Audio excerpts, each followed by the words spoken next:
Conséquence très concrète de cette guerre, les prix à la pompe. Les États-Unis ont beau être producteurs de pétrole, ils n'y échappent pas. Une hausse des carburants qui provoque la colère des conducteurs dans un pays où la voiture est reine. Les précisions de Juliette Ossola. Devant cette station-service de Chicago, les automobilistes patientent, pour certains depuis plusieurs heures, en espérant obtenir de l'essence gratuite, offerte exceptionnellement ici pour faire face à la flambée des prix du carburant. Le prix est exorbitant, c'est vraiment terrible. Trump était censé baisser les prix, mais il les a fait flamber et c'est catastrophique. Je ne sais pas quand ils vont baisser, mais j'espère qu'ils baisseront bientôt.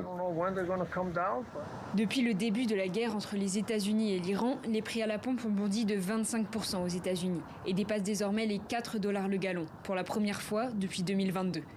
Alors que Donald Trump affirmait que les conséquences de cette guerre sur les prix du pétrole seraient moindres dans son pays, étant donné que les États-Unis disposent d'importantes réserves sur leur territoire. Les États-Unis n'importent presque pas de pétrole via le détroit d'Ormuz, ils n'en apporteront pas à l'avenir. Nous n'en avons pas besoin. Nous n'en avons jamais eu besoin et nous n'en avons pas besoin aujourd'hui.